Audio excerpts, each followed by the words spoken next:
Śrimad, His Divine Grace A.C. Bhaktivedanta Swami Prabhupada ki Shri Śrimad Paramahamsa Parivacharya Ashtadhar Śrimad Bhaktisiddhanta Saraswati Goswami Maharaj Prabhupada ki Ananda Guru Vaishnava ki Namaskar Shri Krishna ki Sconforme Vaishnava Prabhupada ki Guru Krishna Chaitanya Prabhu ki Shri Vedanta Shri Sadishi Guru Bhaktivedanta ki Shri Radha Krishna Gopinath Shama Kundra Giri Gaura ki Vrindavan ki Gurunam ki jai, Madhunam ki jai, Jagat Gurunam ki jai, Yamaman ki jai, Mohan ki jai, Vasudevi ki jai, Devi ki jai, Sankirtan Yagya ki jai, Brihad Mridanga ki jai, Samaveta Bhaktavrinda ki jai.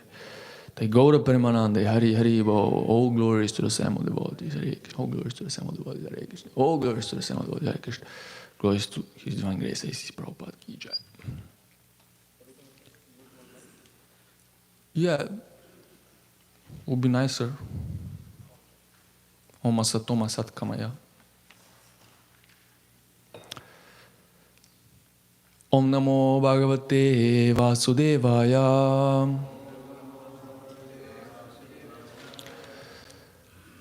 Om Namo Bhagavate Vasudevaya. Om Namo Bhagavate Vasudevaya. Narayanam Namaskritya Naram Chaiva Narottamam Devim Sarasvatim Vyasam Tato Jayam Udirayet Nasta Prayasya Badreshu Nityam Bhagavata Sevaya Bhagavati Uttamasloke Bhaktir Bhavati Naishtiki Om Jnana Timirandasya Gyananjana Shalakaya Chakshur Om Militam Yena Tasmai Shri Gurave Namaha Nama Om Vishnu Padaya Krishna Prishtaya Bhutale Shrimate Bhaktivedanta Swami Niti Namine Namaste Sarasvate Deve Gauravani Pracharine Nirvishesha Shunyavadi Paschatyadesh Jaya Shri Krishna Chaitanya Prabhu Nityananda Shri Advaita Garadhara Shiva Sadi Gaura Bhakta Vrinda Vanchakalpatarubhyascha Kripa Sindhubhya Evacha Patitanam Pavanebhyo Vaishnavebhyo Namo Namaha Hare Krishna, Krishna Krishna, Hare Hare, Hare Rama, Rama Rama, Hare Hare. Hare Krishna to everybody. Welcome to the Śrimad Bhāgavatam class once again. Today we're reading Canto 3, Chapter 25, Text 10. Please repeat after me.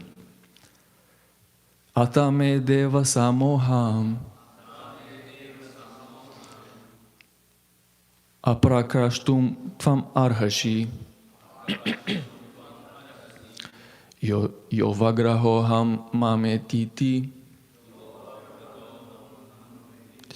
etasmin yojitastvaya atame deva samoham apakrashtum tvam yovagraho hamametiti etasmi yojitastvaya atame deva samoham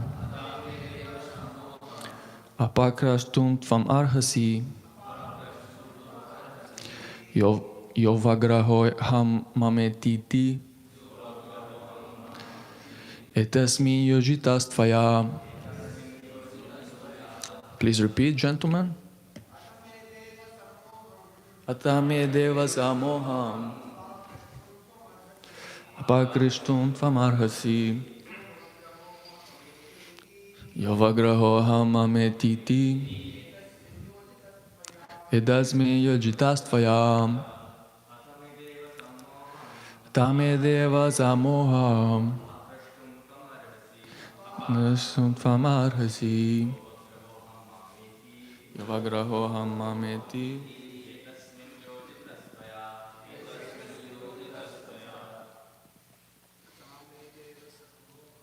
tame deva samoham pragyastum tvamarhasi.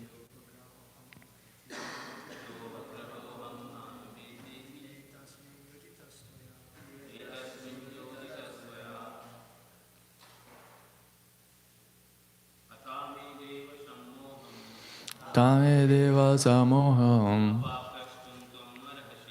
pakrashtum tvam arhasi yovagraho hamametiti etasmi yojitastvaya. Ladies, Tame deva samoham pakrashtum tvam arhasi mameti etasmi yojitastvaya. Ladies, somebody? Tamedeva samoham.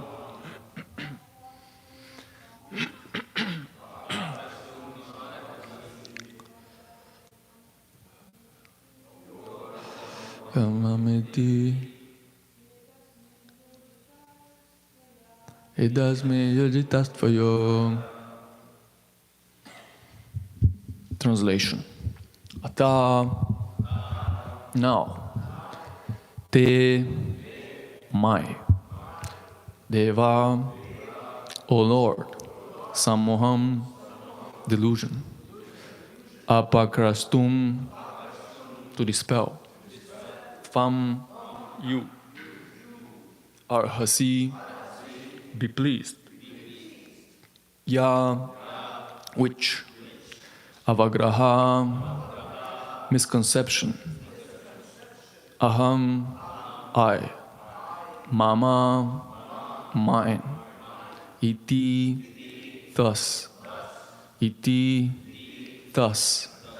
etasmin, in this, yojitaha, engaged, tvaya, by you. Translation and purport by His Divine Grace A.C. Bhaktivedanta Swami Prabhupada Ki Jai. Now be pleased, my Lord, to dispel my great delusion. Due to my feeling of false ego, I have been engaged by your Maya and have identified myself with the body and consequent bodily relations. Purport. The false ego of identifying one's body as one's self and of claiming things possessed in relation with this body is called Maya. In Bhagavad Gita, 15th chapter, the Lord says, I am sitting in everyone's heart, and from me come everyone's remembrance and forgetfulness. Devahuti has stated that false identification of the body with the self and attachment for possessions in relation to the body are also under the direction of the Lord. Does this mean that the Lord discriminates by engaging one in His devotional service and another in sense gratification? If that were true, it would be an incongruity on the part of the Supreme Lord. But that is not the actual fact. As soon as the living entity forgets his real constitutional position of eternal servitorship of the Lord and wants instead to enjoy himself by sense gratification, he is captured by Maya. This capture by Maya is the consciousness of false identification with the body and attachment for the possessions of the body. These are the activities of Maya, and since Maya is also an agent of the Lord, it is indirectly the action of the Lord. The Lord is merciful if anyone wants to forget Him and enjoy this material world. He gives him full facility. Not directly but through the agency of His material potency. Therefore, since the material potency is the Lord's energy, indirectly it is the Lord who gives the facility to forget Him. Devahuti therefore said, my engagement in sense gratification was also due to you. Now kindly get me free from this engagement. By the grace of the Lord, one is allowed to enjoy the material world. But when one is disgusted with material enjoyment and is frustrated, and when one sincerely surrenders unto the lotus feet of the Lord, then the Lord is so kind that He frees one from entanglement. Krishna says, therefore, in Bhagavad Gita, first of all, surrender, and then I will take charge of you and free you from all reactions of sinful activities. Sinful activities are those activities performed in forgetfulness of our relationship with the Lord. In this material world, activities for material enjoyment, which are considered to be pious, are also sinful. It's a good point. For example, one sometimes gives something in charity to a needy person with a view to getting back the money 4 times increased. Giving with the purpose of gaining something is called charity in the mode of passion. Everything done here is done in the modes of material nature, and therefore all activities but service to the Lord are sinful. Because of sinful activities, we become attracted by the illusion of material attachment, and we think, I am this body. I think of the body as myself and of bodily possessions as mine. Devahuti requested Lord Kapila to free her from that entanglement of false identification and false possession. Translation once again. Now be pleased, my Lord, to dispel my great delusion. Due to my feeling of false ego, I have been engaged by your Maya and have identified myself with the body and consequent bodily relations.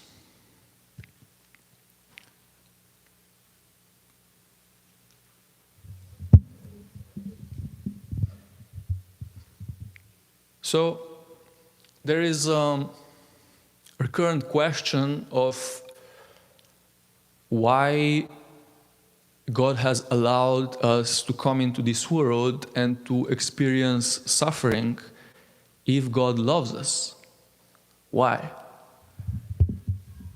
Do you love your child? Everybody loves his child normally.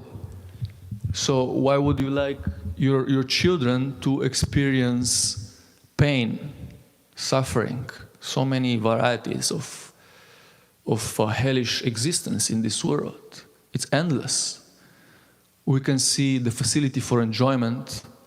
It's very, very shallow, very narrow. But the facility for suffering, endless. We have only 6 senses to enjoy, and we have so many other senses in our body to suffer. So why have Krishna allowed this?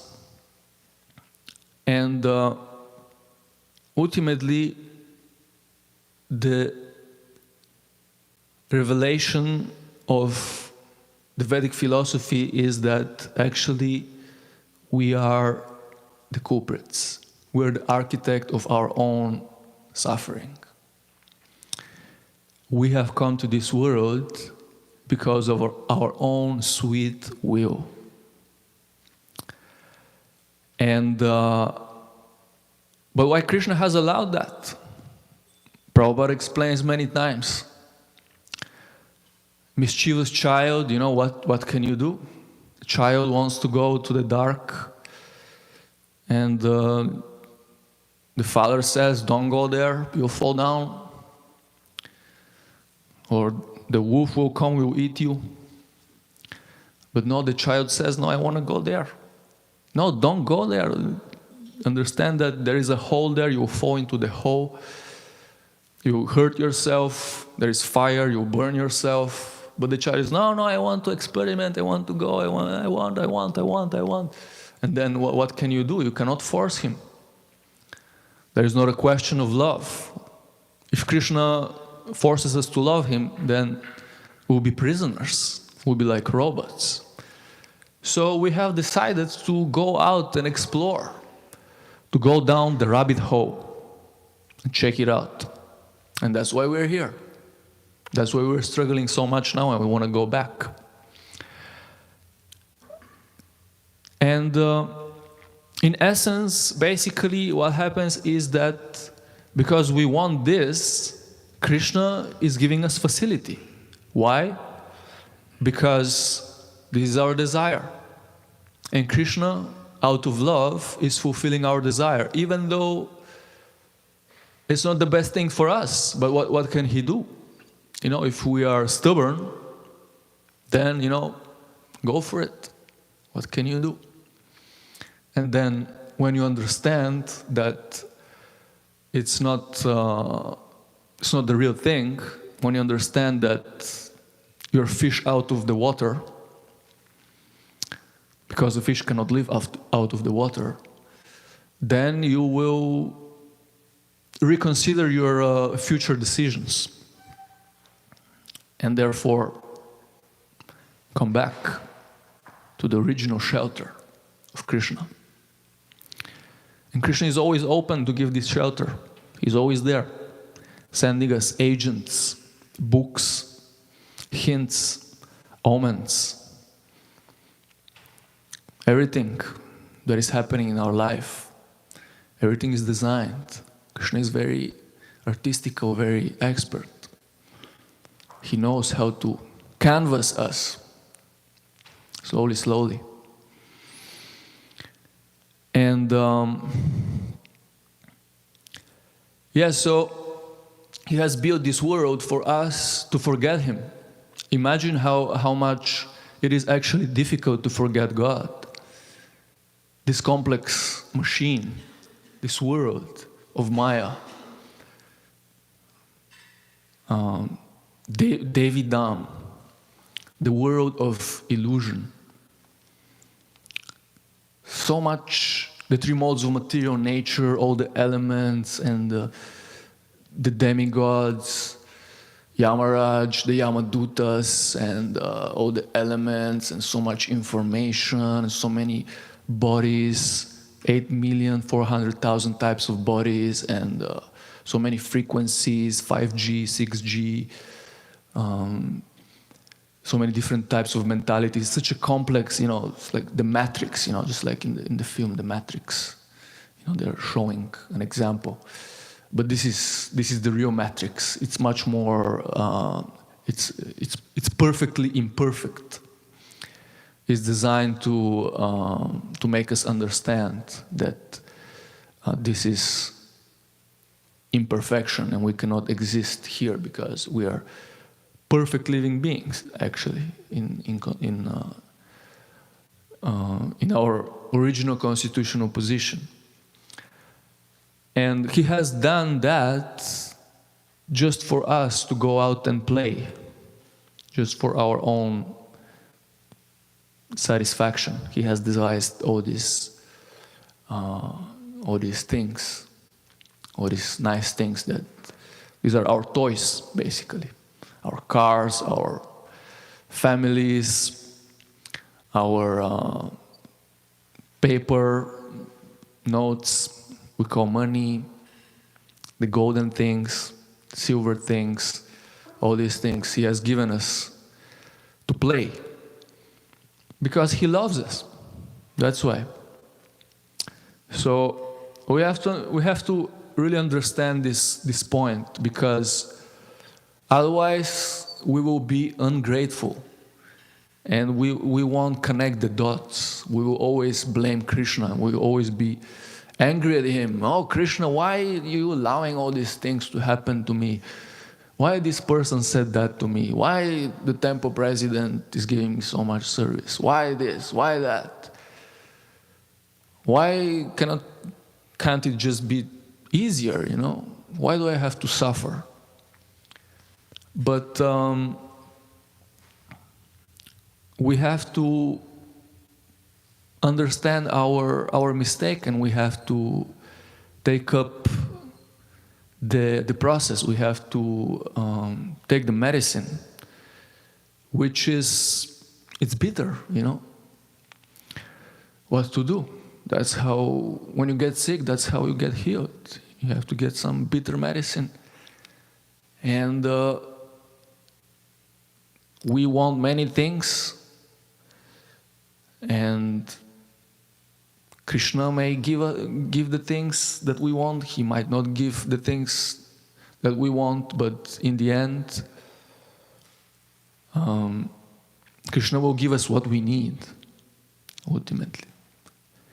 We might want to get liberated, we might want to get purified, we might want to return to Krishna, we might have our own plan how to do it, but ultimately Krishna will give us the best plan. He might not give us what we want, he'll give us what we need, because he knows our heart perfectly. Nobody else knows. So, in this way, we are in this world and we're trying to enjoy sensual pleasures, gross material pleasures, but also subtle material pleasures. It is said that also the family members are trying to enjoy the activities of their children. They're not completely selfless by giving them affection and sending them to school and maintaining them. It's called extended sense gratification. So many varieties of sense gratification, even subtle. When we start practicing, the most gross things, they go easily, no problem. Smoking, drinking, easy. But then, pious sense gratification, very dangerous, because it is still sinful. Great controversy, how is it sinful? I've been giving in charity my whole life. I'm a good person. I help the kids. I open schools. I help the poverty in Africa, digging wells for water, and yes, everybody's praising you. Big philanthropist, but no, this is sinful. It's sinful. That's what the Prabhupada just said. It is sinful because why? Why is it sinful? Do you know, Narada Muni?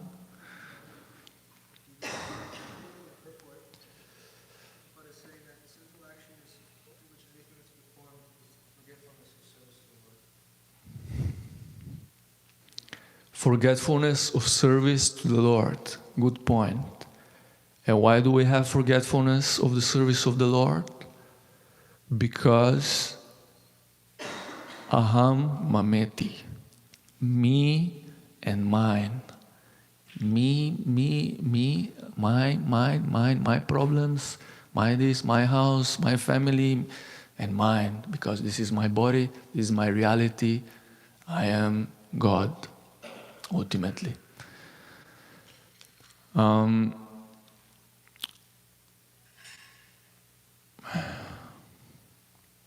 So, what was I saying before that? Before I asked the question, what were I lost my thought.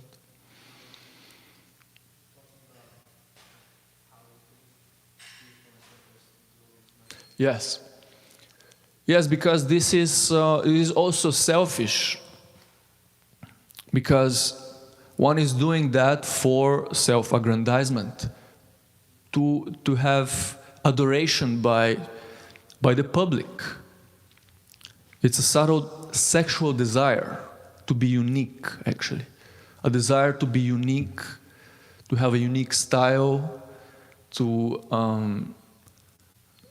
be the top, to be the most charismatic, to be famous. This is actually a sexual desire, and it's very subtle. And it's selfish. One is doing good ultimately to be praised, to receive cheap adoration by society. So even that has to be given up. Can you imagine? So many things to give up. Otherwise, we cannot understand the supreme absolute truth. We cannot understand real love. We speak so many times of love. And the songs, everybody is singing about love. Everybody is longing. Love here, love there. Young boy loves young girl, and a young girl loves a young boy. And they marry, they have kids. But then they get old, and that's it. There's no more love. Or the kids and the mother, or the father and the kids go outside on Scammerdhorn Street, and the bus just crashes them, That's it. No more love. Even that's temporary. So we have to give up all these conceptions. We have to really examine our heart. We have to be really... That's what it means to be sincere, to really look into your heart and face all these things. Understand that you have to just give them up sooner or later. You might not be able to give them up right away, but meditation on the holy name, Chetu Darpana Marjanam, and then when the mirror is clean, we see all these things. We see them, they're there. and they stink. And we have to clean, scrub it, degreaser, spray with degreaser and the metal sponge. And that's the whole point of trying to be a selfless servant and just trying to serve the devotees selflessly, whatever is needed, just to do it. That is very purifying, that is very humbling. And ultimately, when we situate ourselves in this mentality, it takes some mental flexibility. We have to develop this mental flexibility. And then we can actually experience. Then Krishna will be satisfied. Then he will give us. Otherwise, he will give us, and then we'll become proud again. So Krishna says, first of all, surrender, and then I will take charge of you. Sarva dharmam parityaja. First step, we have to do it. Because we were the ones who turned our back to Krishna. So now we have to make the first step towards Krishna. Let me serve you, Krishna. Let me serve the devotees. Otherwise, there is no possibility. Spiritual life is very difficult, right? Raising up early in the morning, cold shower. I mean, some say that it's easy, but bhakti yoga is the easiest, is the elevator. Yes, among all the yoga processes is the easiest, but is it actually easy? People are endeavoring in this world, they become big magnates, big businessmen, big Hollywood actors, but nobody endeavors to win over death. Nobody does that. Because actually it's very easy to attain all these things in the world. But to win over death, it's not an easy task. It shouldn't be an easy task. So, bhakti yoga is difficult. We have to take up austerities. But then what is the alternative? Oh no, I cannot do it. I don't want to do it because it's so difficult, Prabhuji. It's too much. My mind cannot take it. Too much austerity. But then what is the alternative? To go out and function in the world as a good American citizen? And then what? The Russians will drop an atomic bomb. Everything is finished. Or another civil war. Or, disease will come. Mental disease, chronic disease, cancer. And then what? And then suffering again. And then what? And then you die. And then when you die, don't worry, you'll never die. But then you get another body. Who knows what kind of body? And you will continue. Not because Krishna wanted, but because we wanted to enjoy in a certain facility, in a certain capacity. So material nature, working under the direction of Krishna, will kindly give us the appropriate body to enjoy. If we are very lusty, if we want sex, then tatastu, pig's body. Go for it, Pigs, they just roll in the mud every day, and they can have sex indiscriminately with the sister, with the wife, or whole family, neighborhood, no problem. If you want to sleep, bear's body, no problem. Go to Canada, live in the caves, sleep 6 months a year, no problem. Nowadays people are so lazy, become so lazy, sleeping so much, no bueno. So this is the kindness, actually, Prabhupada explains. This is the kindness of Maya, of the material nature, because she's fulfilling our desires. This is what we want. We want to enjoy in a certain manner. So that's what happens. And sinful activities are those activities performing forgetfulness or relationship with the Lord in this material.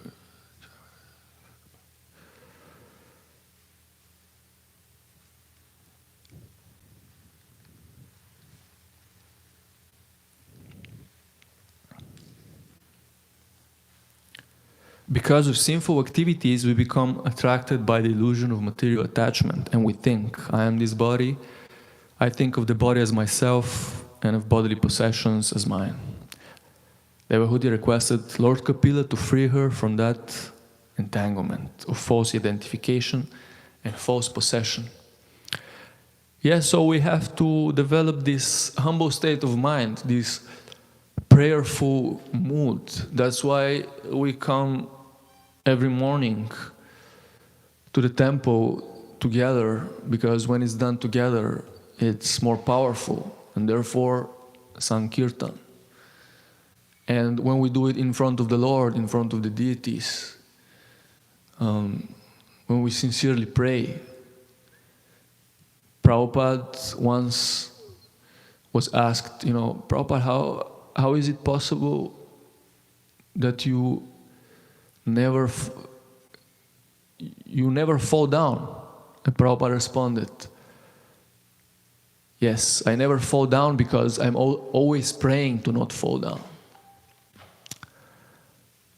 So, in this way, when we engage ourselves into these prayerful moods, which begins in the beginning of the day, in the early morning of the life of the Bhakti Yogi, then that is really helpful for us to rely on the Lord and to just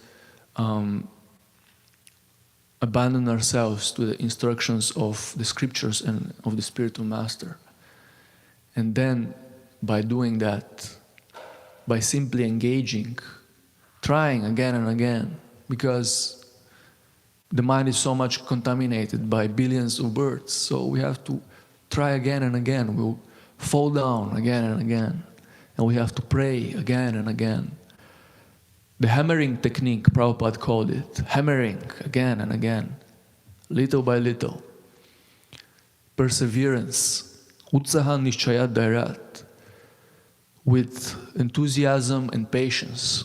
Very important to be patient. And we have to continue with this prayerful mood to apply ourselves to the process, to the fire of bhakti. And then we will see after a few years, after a decade or 2 decades, we might not perceive it, but when we look back, we will see so many changes. It works, really. We have seen so many devotees who came out of the Lower East Side, very degraded life, but they just simply followed Srila Prabhupada, and then they attained glorious life forever. So this is what I wanted to share with you, dear devotees. If there are some comments, questions, corrections, please speak now. Sitaram Prabhu, and then Arjunananda Prabhu. Hare Krishna. Hare Krishna. Hare Krishna. You said that, anyway, Srila Prabhupada said that anywhere you go in the world, you would find living entities. Millions, zillions, billions. You go to a remote place, you would still find living entities there. And then we know of the Sastric conclusion, Andantarasta Paramanu Chayantarastam. Even within the core of the atoms, there is living entities there. So I was trying to understand the point when you said that the living entities, they all came from, they were rebellious of Krishna. And there are so many millions and millions of planets in the material creation, zillions of planets, and they're all living entities everywhere. How come so many living entities were rebellious of Krishna? And if you check this body, there is 53 billion living entities living in this body while we are going along. That's only within this one body. So you cannot calculate how many living entities. how come so many living entities were rebellious of Krishna and they were placed in this material world to suffer? Could you try to explain that, please? Yeah, that's a nice question. Actually, what is explained that you see our perception of reality is very limited. It is actually explained that whatever is here in the material world, which is kind of not just zillions of planets, but zillion of material worlds, because this is one of the smallest material worlds because Brahma has 4 heads, but in other material worlds, Brahma has thousands of heads because it's a lot bigger and a lot more complicated, so he has to think more. So imagine the greatness. And Krishna says, with a single spark of my splendor, just with a tiny touch of his dust of the lotus feet, he creates zillions of material universes. And all those material universes, that's just 1/3 of the creation of God. So it's less than the whole population. Just like in America, there are 380 million people, and there is a prison, and maybe just 2% are prisoners or 1%. So in the same manner, actually, the prisoners of the material world, we here, the symptom of our imprisonment is our material body. We are a very, very small percentage, actually. So even though so many, not so many actually, in comparison to the rest. This is what I know. Is it satisfying, or you want some more statistics? Rajananda, Prabhu. Hare Krishna. So my question is that we find difference between Krishna and the demigods is when a person goes to demigods are forced to give him benedictions, even though it may not be good for the person. Whereas if the same person goes with material desires to Krishna actually can withhold, give him a slap and tell him that this is not good for you right now. And when it is good for you, when you don't have the material desire, then I can give it to you. Isn't it? So you'll find the nature of Krishna is that he cares for his devotees, and this is called as caring. Whereas demigods giving whatever the person needs is not considered to be love. So my question is, when you began the class, you said Krishna actually allowed the jivas to come to this material world because that was his love. He didn't want them to, forcefully keep them there. Whereas on the other hand, you find with respect to demigods, in comparison to demigods, Krishna is actually teaching the living entities a lesson. Whereas when the jivas are coming to the material world from the spiritual world, there Krishna is saying, okay, this is my love for you, all of you just go, because that's a desire. How is that there's a contradiction in Krishna's behavior? There is a contradiction that Krishna is sending the jivas in the material world out of love, but then they are struggling. He's what? He's correcting them here. He's correcting them here. Because when we say demigods are fulfilling the benedictions of the people who approach them, that time we don't say demigods are loving the people. They're just giving benediction. So the demigods are also fulfilling. But the demigods are also loving the people by fulfilling their desires. That's what you said. But Krishna is not always fulfilling their desires. So how is that he loves them? Yeah, that's a good point. So just like one can go outside and one can meet one of the usual New York bums, and he might come begging, and out of tenderness, out of affection, oh, let me help. So get some money, get some food, or buy him something, or just give him money, he'll buy whatever he wants. And then what he does, he goes and takes drugs or drinking, and then he degrades himself even more.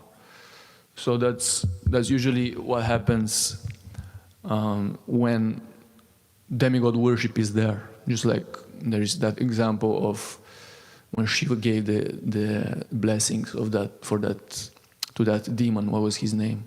The one that touches the head and it explodes. And then he even tried to touch Shiva's head to take his position. That is the nature of material existence, is envy. So we see that the demigods, they fulfill desires, but sometimes it's out of foolishness. And fulfillment of those desires doesn't actually do any good. Just like if you try to do good to the bum, by this sentiment, it's a good sentiment, but then it is improper because that's not the right thing to do, because he will degrade himself even more. But on the other side, a good father, a good mother, they will give to the child the right thing. And sometimes they won't give him the right thing because otherwise he will misuse it. And so the child might want, fireworks, but the father won't give him fireworks because he can just, damage his hand. It can explode in his hand, and the child might start crying and kicking and screaming. So does that mean that the father is cruel, is not fulfilling his desires? Or that when the child is sent to school, it's not so nice to go to school, actually, for many people, at least for me, I can say. But why goes to school, to see all these teachers, they don't even want to go there to teach. They're just doing it for payment. But you're being pushed to do this because it's good for you. So you're kicking and screaming, but better go to school, because if you don't learn how to read and count, then for the future you will be you'll be in a great difficulty.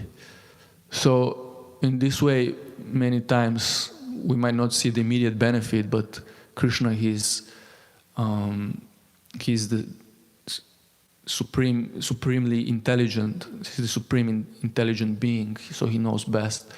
So whatever he gives us and whatever he doesn't give us, both are his mercy. But the demigods, they are also acting under his supervision, but sometimes because they're also conditioned by material nature, so they also misuse their independence, and they also act whimsically. And they're also part of this world. They're also conditioned. They're empowered. They're much more intelligent than us, but they do mistakes, and we have many examples. Yes, so the question was, this is the nature between Krishna and demigods. Yeah. But why does Krishna allow the jivas to come to the material world if he's very compassionate? It seems, behavior seems like that of the demigods when they allow the material desires to be fulfilled of the jivas. Because the demigods are fulfilling the material desires of the jivas. Yes. They're connected with Krishna, so why are they? So the behavior of the demigods seems similar to behavior of Krishna when he allows the jivas to come to this material world to degrade. Able to understand the point? I'm saying, if you made the point that it is Krishna's compassion because of which he allows the jivas to come from spiritual world to material world. Why? Because love means there's no force. You cannot forcefully hold the living entities there. So he allows. So now, similarly, when the jivas in the material world, when they approach Krishna, my dear Krishna, please fulfill this material desire, Krishna doesn't fulfill. Krishna actually sees if your heart is purified or not. Only then he fulfills. Whereas the demigods, if you do whatever they want and go to demigods and say, please fulfill my material desire, they will fulfill it. So it seems that demigods are more love for the jivas because they don't want to Yeah. forcefully, they don't want to withhold a material desire out of force. So it seems that, they are more loving in that sense. So how do you understand? Because Krishna is one hand sending us to the material world, wholesale. On the other hand, Krishna is actually, when we come here, he's actually withdrawing. Now he says, no, first purify your heart. So how do we understand this? That was the question.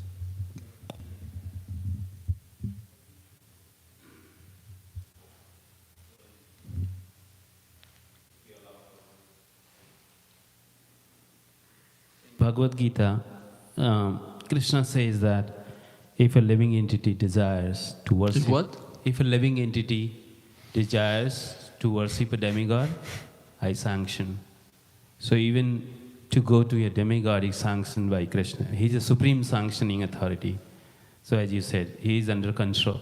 So to go to a demigod is also, suppose if I desire to go to a demigod for certain benefit, Krishna is going to sanction it. Because he cares, even here. Go to demigod, get desires, and go into cycle of deep down. Maybe go into goodness, but that's not ultimate. And he further says that if you desire to come to me, I am very pleased, even here. So that he takes 10 steps more when we take 1 step to him. But if we take 1 step to demigod, he says, okay, go ahead. He said, I fix the intelligence for entity to go to the demigod because he loves, he is fulfilling the desires here also, right? So I don't see any contradiction because ultimately he's fulfilling there, here. And demigods are administrators. They have no business. They are just like, policiers. They will do their duty. Sometimes they act whimsically, but most of the time they kind of under rule, they just follow it. Krishna sanctions, they follow it. Because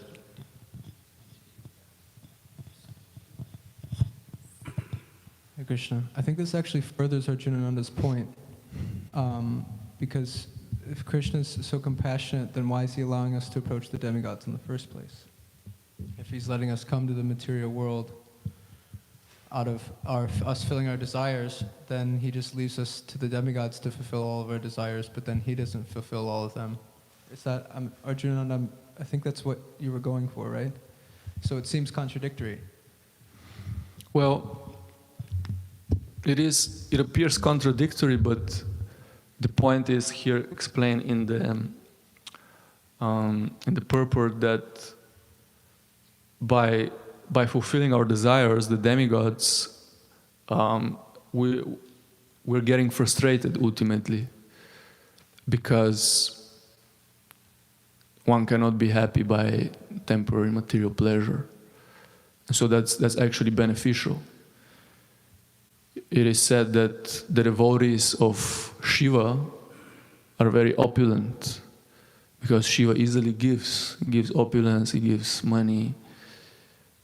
But the devotees of Hari are very poor. Why?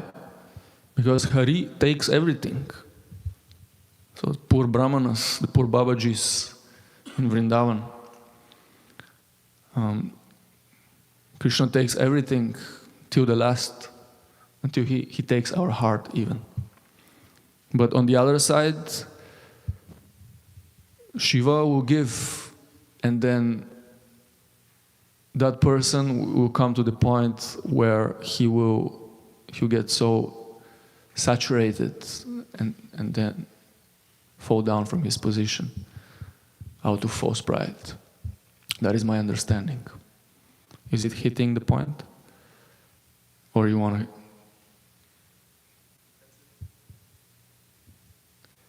So, yeah, what was that verse also that in the Bhagavad Gita, Arjunananda maybe can say it, whoever worships the demigods is indirectly worshipping me.